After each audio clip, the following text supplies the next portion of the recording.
Hello, our lovely viewers. You are welcome back to Steady Right Hub channel.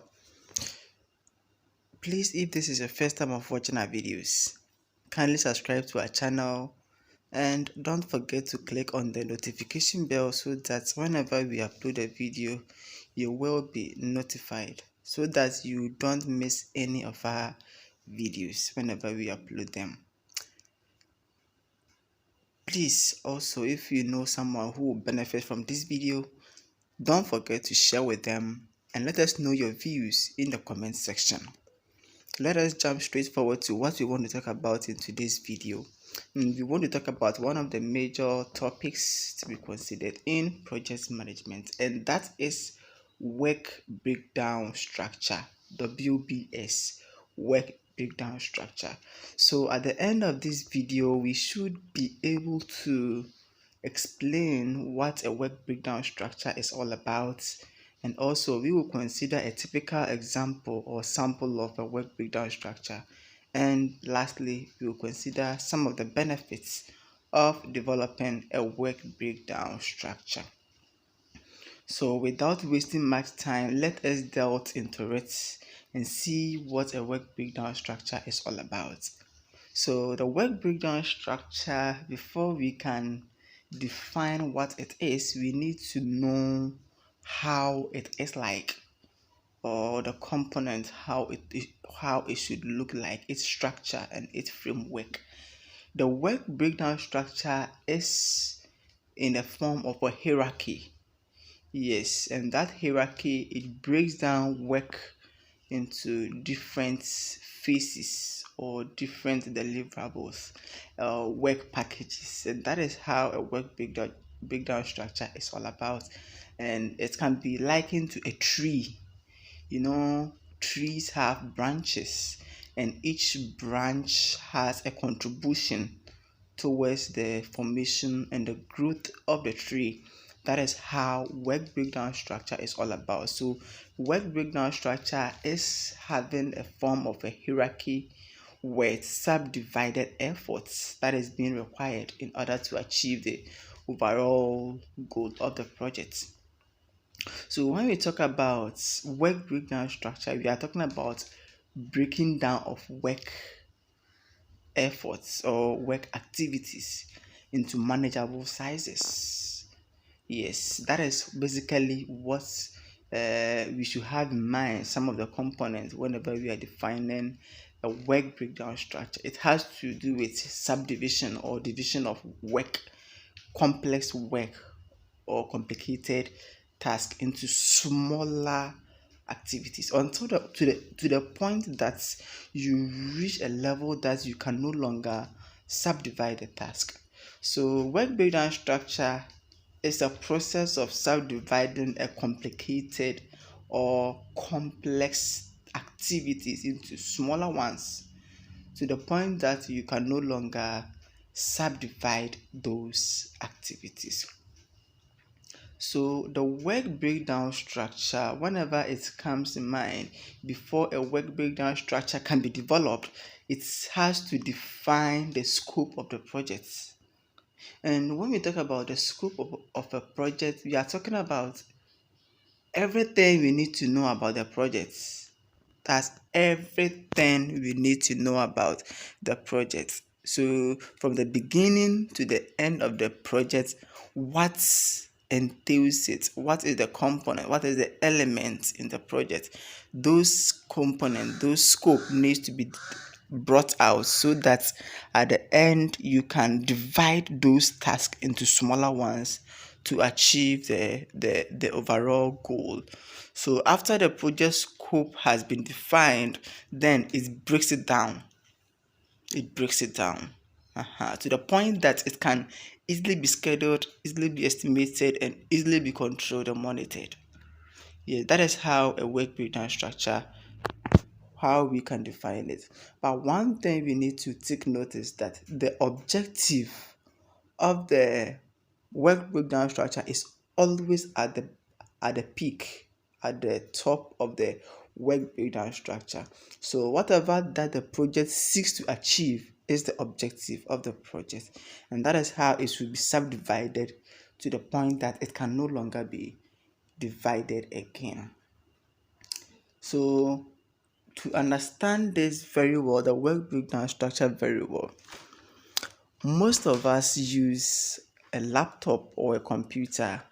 And when you have a file that you want to save on your computer, let us say that you are a student, and then you are a level 300, you have a course that you are reading, assuming that you are level 300 second semester.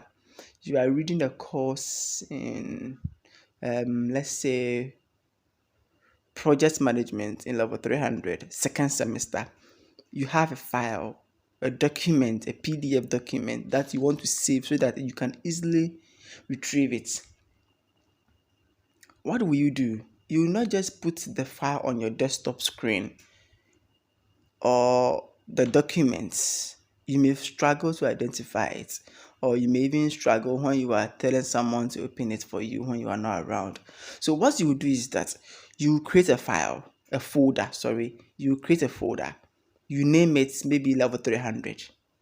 So the moment you open level 300 folder, you see first semester folder, you see second semester folder.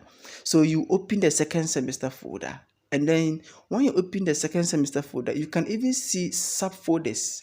Maybe you are reading project management, the folder is there. You are reading international procurement, the folder is there. You are reading managerial economics, the folder is there.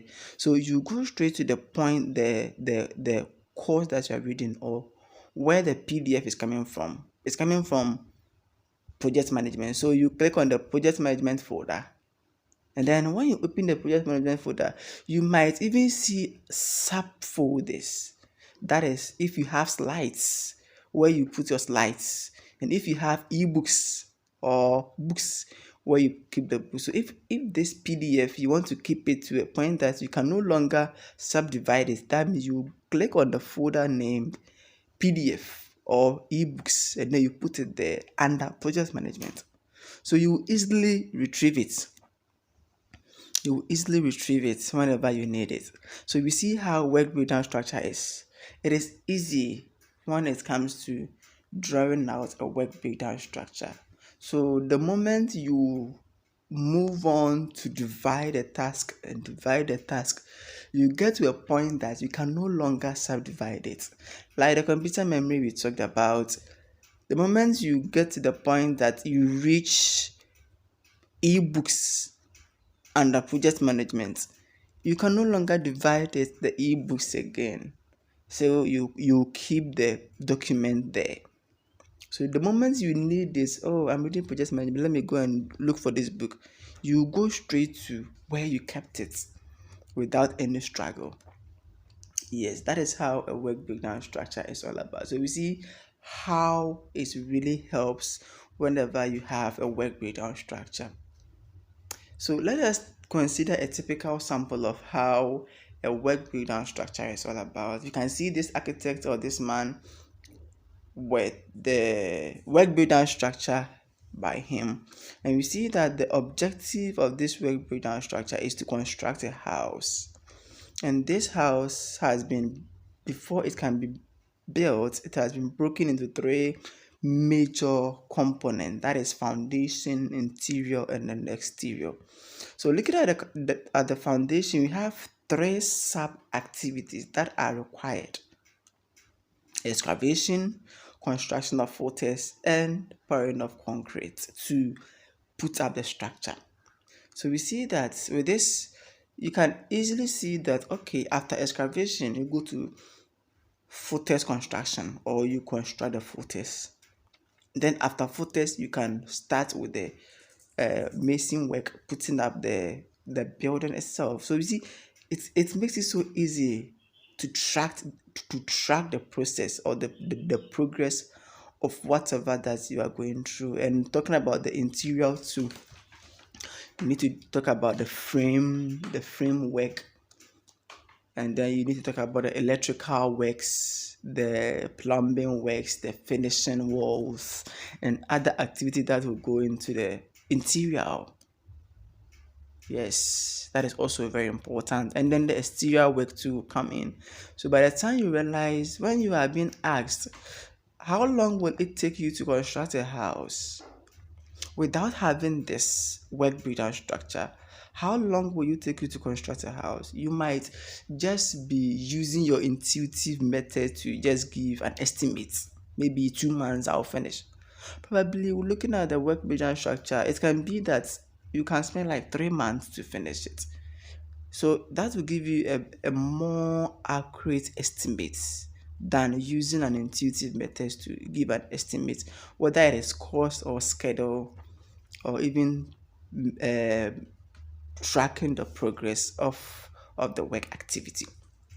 So to this far, if you've been asked, based on our conversation, what do you think are some of the importance of developing a work breakdown structure? Let us know your views in the comment section.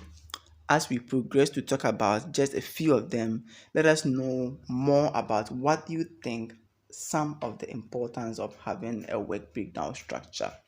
The first important is that it helps estimate project cost accurately.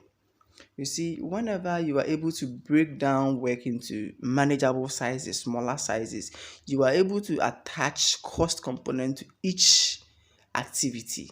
And as a result of that, you just sum those costs up and then it will give you how much you are going to incur.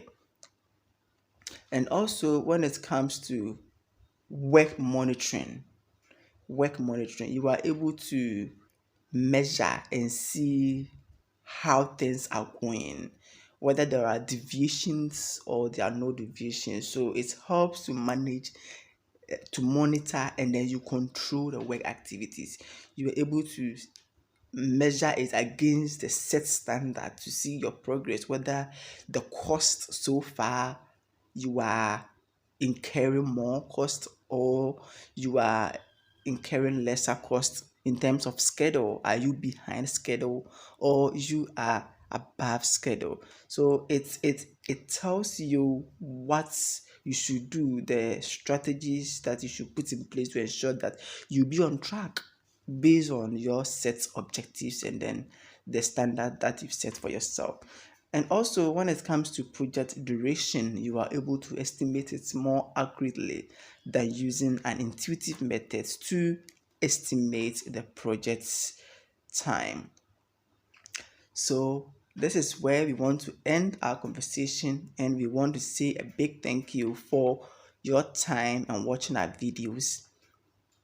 If you find this video to be useful, please subscribe to our channel and receive similar videos in our subsequent uploads. And if you know someone who also find this video beneficial, kindly share to those people so that they can also benefit from the knowledge that we are all taking in. If you have any addition, like the importance of work breakdown structure, kindly let us know your views in the comment section, and feel free to join our platform, our study platform, so where we interact and then share ideas and try to help you understand your problems using the link below in the video description. You can use it to join the channel so that we can help you deal with your academic issues or problems that you do not understand in project management or business related courses as well. Thank you, and thank you for watching our videos.